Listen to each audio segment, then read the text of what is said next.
दोस्तों, बिना किसी औपचारिकता के सबसे पहले तो इस आदिवासी महापंचायत में आदिवासी विद्यार्थियों के द्वारा जो मांग पत्र रखी गई है, उस मांग पत्र का मैं समर्थन करता हूं।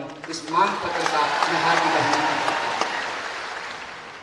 और यह जो मांग पत्र है, इस मांग पत्र को जब मैं पढ़ रहा था, हमारे क्रांतिकारी साथी ने क्रांतिकारी लहजे में यह मांग पत्र रखी है, क्योंकि हम आपसे भीख नहीं मांग रहे हैं, ये हमारा अधिकार है, आपको देना पड़ेगा। अगर नहीं देंगे तो छीन करके लेंगे, इस बात को याद रखिएगा। तो इस मांग पत्र को पढ़ते हुए जब मैं इसके एक एक डिमांड को पढ़ रहा था, एक जगह लिखा हुआ था आदिवासी महापुरुषों। दोस्त, आदिवासी समाज में महिला और पुरुष नहीं होता है। आदिवासी आदिवासी होता है, जितनी महिला का योगदान है उतना ही पुरुष का योगदान होता है।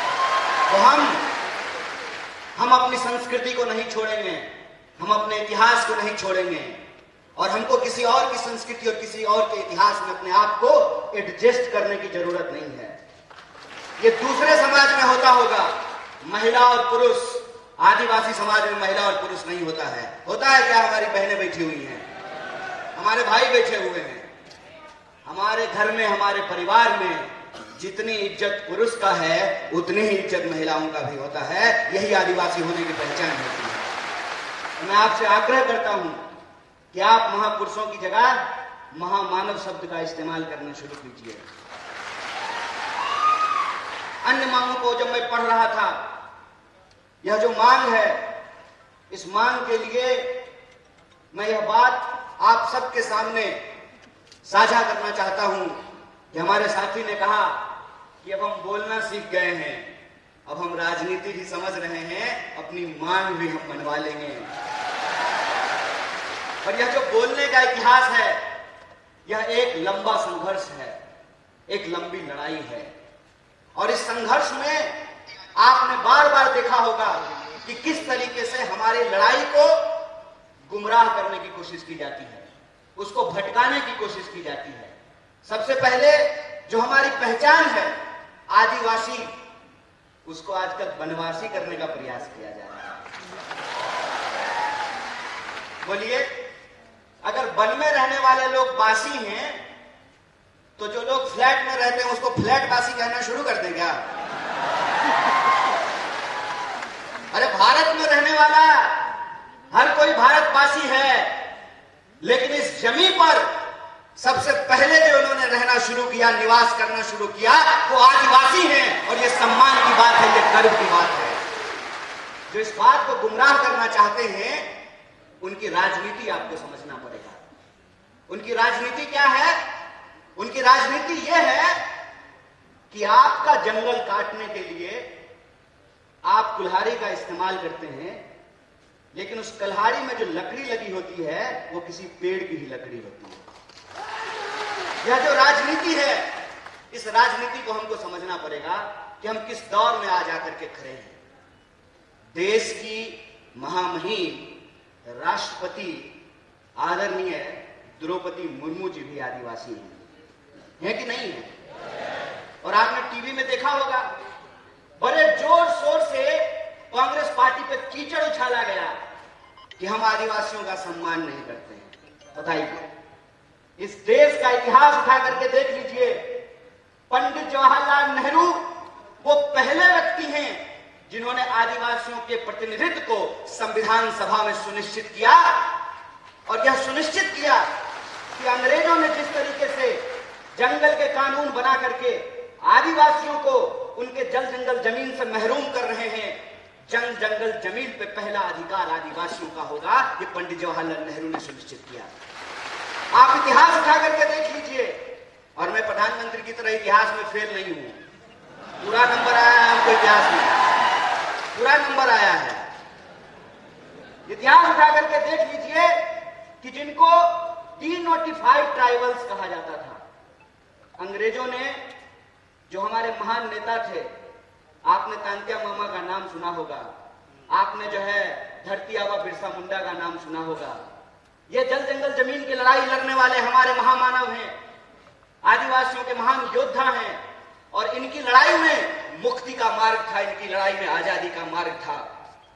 इस लड़ाई के चलते जो इस देश के मूल निवासी हैं, आदिवासी हैं, उनको ब्रिटिशर्स ने, अंग्रेजों ने क्रिमिनल घोषित कर दिया था। आपको इतिहास जानना चाहिए कि सबसे पहले पंडित जवाहरलाल नेहरू ने उसको डीनोटिफाइड किया, कहा कि वो क्रिमिनल नहीं है, इस धरती पे उनका पहला हक है, वो पहले नागरिक हैं, पहले अधिकारी हैं। कांग्रेस के इतिहास की बात करते हैं। आप मुझे बताइए, हमारे साथी ने बिल्कुल ठीक कहा, अगर आपका वोट और हमारा वोट एक नहीं हुआ होता, क्यों पत्रकार महोदय, आपका वोट और एडिटर का वोट एक नहीं होता,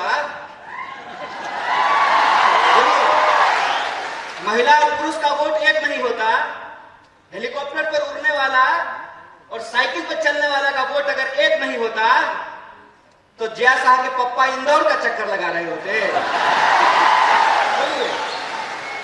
सुने हैं डैडी जी घूम रहे हैं आजकल जया शाह के, क्यों घूम रहे हैं? ये वोट का अधिकार आपको कैसे मिला है? ये वोट का अधिकार आपको थाली में परोस करके गिफ्ट नहीं मिला है। इसके लोगों ने संघर्ष किया है, इसके लोगों ने अपनी जान की कुर्बानी दी है। और आजादी का मतलब होता है कि किसी भी मनुष्य को, किसी भी मनुष्य के ऊपर शोषण करने का कोई अधिकार नहीं है। यह आजादी का मतलब होता है, और यही जो आजादी का मतलब है, इस मतलब को हमारे देश के संविधान की प्रस्तावना में लिखा गया है। क्या लिखा गया है? हम भारत के लोग, भारत में रहने वाला, चाहे हिंदू हो, मुसलमान हो, सिख हो, ईसाई हो, बुद्धिस्ट हो, जैनी हो, पारसी हो, यहूदी हो, हर कोई भारतवासी है ना। जब भारत में रहने वाला हर कोई भारतवासी है, तो चाहे गोंड हो, भील हो, उरांव हो, सभी लोग आदिवासी हैं। यह एकता हमको समझनी पड़ेगी, यह एकता हमको बना करके रखनी पड़ेगी। इनकी चालाकी आपने देखी, एक दूसरे से लड़ा रहे हैं। ये क्यों लड़ा रहे हैं? ये इसलिए लड़ा रहे हैं ताकि हमारी शक्ति आपस में बट जाए। मणिपुर जल रहा है, मणिपुर में मणिपुर के रहने वाले लोग को ही आपस में लड़ाया जा रहा है, और सरेआम आपके रूंगटे खड़े हो जाएंगे। यहां बैठी हुई महिलाओं से मैं हाथ जोड़ करके माफी मांगता हूं। बतौर पुरुष हमने ऊपर आपके ऊपर बहुत सारा अत्याचार किया है, इसके लिए हाथ जोड़ करके हम आपसे माफी मांगते हैं। शर्म आती है, शर्म आती है कि आजादी के 75 साल बाद भी बदला निकालने के लिए निर्वस्त्र होकर के आप एक महिला को घुमा रहे हैं, और आप कहते हैं कि हमने आदिवासी महिला को राष्ट्रपति बनाया है। आप एक आदिवासी महिला को राष्ट्रपति बनाए हैं, और एक आदिवासी महिला को निर्वस्त्र करके घुमाया जा रहा है, और महामहिम अपने मुंह से एक शब्द नहीं बोलती है।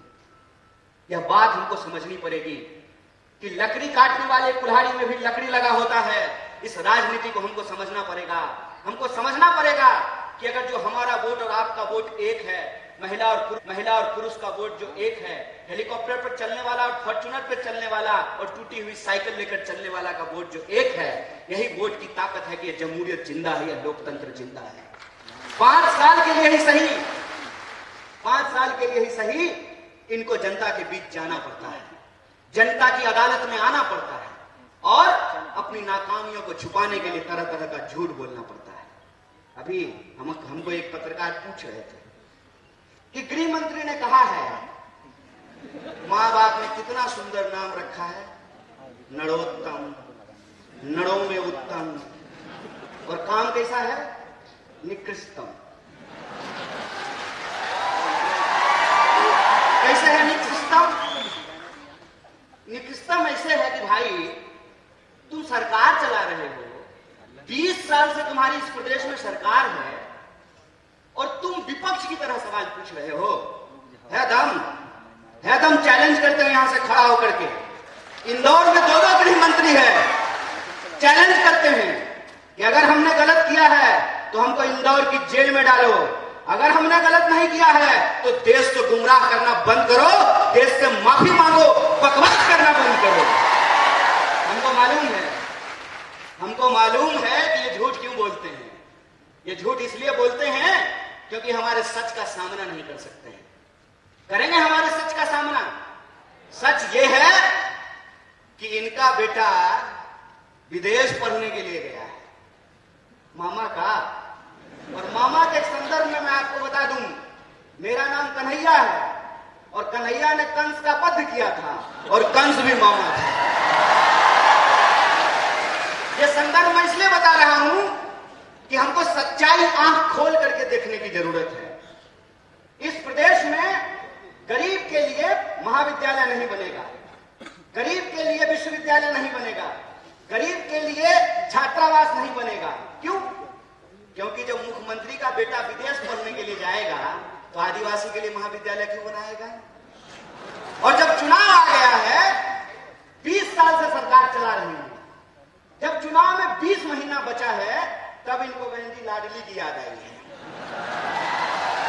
और क्या कह रहे हैं कि हम 2000 रुपया दे देंगे। चाचा, आप 2000 रुपया अपने पास रखिए। ये बताइए कि 350 का सिलेंडर 1400 रुपए में क्यों मिल रहा है? 750 रुपया तो रिचार्ज कराने में लगता है। बहनें यहाँ पे बैठी हुई हैं, 2000 रुपया दे दीजिएगा तो 2 महीना ठीक से 2 मोबाइल रिचार्ज भी नहीं हो पाएगा। ठगते हैं, ठग रहे हैं हमको। आपका खेल हम समझ रहे हैं, आपका खेल हम समझ रहे हैं कि आप हमारे आंख में धूल झोंक करके हमारी संपत्ति, हमारा रिसोर्स हमसे छीन रहे हैं। और जब हम अपने जल जंगल जमीन की बात करते हैं तो ये हमारे ऊपर तरह तरह का आरोप लगाते हैं। कहते हैं जल जंगल जमीन की बात करने वाले लोग अर्बन नक्सल होते हैं। हाय रे गृह मंत्री, बड़ी दया आती है आपको। 2 बार की सरकार है इनकी, 20 साल से मध्य प्रदेश में सरकार चला रहे हैं। और मेरे पिताजी मुख्यमंत्री नहीं थे, ना प्रधानमंत्री थे। मैं एक साधारण परिवार का लड़का हूं, लेकिन मेरे पास महात्मा गांधी की तरह, बिरसा मुंडा की तरह, शहीद आजम भगत सिंह की तरह, डॉक्टर बाबा साहब भीमराव अंबेडकर की तरह सच की ताकत है। इस बात को याद रखिएगा। अरे पूरी ताकत लगा लीजिए। आप हमारी सच्चाई को नहीं बदल सकते हैं। हम सच के लिए लड़ रहे हैं, हम अपने लोकतांत्रिक अधिकार के लिए लड़ रहे हैं। और लोकतंत्र का क्या मतलब होता है? लोकतंत्र का मतलब यह होता है कि जैसे मुख्यमंत्री के बेटा का वोट एक होता है, उसी तरह से आदिवासी के बच्चा का भी वोट एक होता है। अगर मुख्यमंत्री के पास पैसा है, वो अपने बच्चे को विदेश भेज सकता है, तो हम भी इस देश में टैक्स देते हैं। हमारे बच्चों के लिए भी अच्छी शिक्षा की व्यवस्था होना चाहिए, अच्छा अस्पताल होना चाहिए, अच्छी सड़कें होनी चाहिए, महिलाओं की सुरक्षा होनी चाहिए। ये हमारा हक है। और जब हम अपना हक मांगते हैं तो हमारी बात को गुमराह करने की कोशिश करते हैं। लेकिन हम गुमराह होने वाले नहीं हैं। इनका खेल हम समझते हैं। हम आपके टैक्स के पैसे से, आपके टैक्स के पैसे से हमने पीएचडी की है, हमने आपका नमक खाया है। और हम नमक हराम नहीं है, हम नमक हलाल हैं। और हम आपके साथ यह नमक का वादा करते हैं क्योंकि हम महात्मा गांधी की पार्टी से हैं। और महात्मा गांधी ने नमक का आंदोलन कराया था और अंग्रेजों को धूल चटाया था। इस बात को हम इनको याद दिलाना चाहते हैं। अगर हम इस देश को अंग्रेजों से मुक्ति दिला सकते हैं तो अंग्रेजों की चापलूसी करने वालों से भी मुक्ति दिला सकते हैं। हमारे स्कूलों को बंद करके, हमारे छात्रावासों को बंद करके, तरह तरह का भर्ती घोटाला करके, घोटाला खत्म ही नहीं हो रहा है। रोज नया घोटाला पैदा हो जाता है। अभी जो नया घोटाला आया है उसका नाम है पटवारी घोटाला। और मैं वीडियो देख रहा हूं, वीडियो में जो पटवारी घोटाला नहीं, पटवारी परीक्षा की जो टॉपर है, उसको पूछा कि मध्य प्रदेश का राजधानी कहां है, तो बोली दिल्ली। हम बोले बिल्कुल ठीक बात है। आजकल मध्य प्रदेश में सारा कंट्रोल दिल्ली से ही चल रहा है। बेचारे नरोत्तम मिश्रा जी, उनको फिल्म का बड़ा इंटरेस्ट है। अक्सर दीपिका पादुकोण को देखते रहते हैं। दीपिका पादुकोण क्या पहनी? अरे राज्य चला लो यार, गृह मंत्री हो, तुम्हारे राज्य में सबसे ज्यादा महिलाओं के खिलाफ अत्याचार हो रहे हैं, सबसे ज्यादा आदिवासियों के खिलाफ अत्याचार हो रहे हैं। राज्य समझ में नहीं रहा है। कहते हैं ना, घर में नहीं दाने, अम्मा चली भुनाने।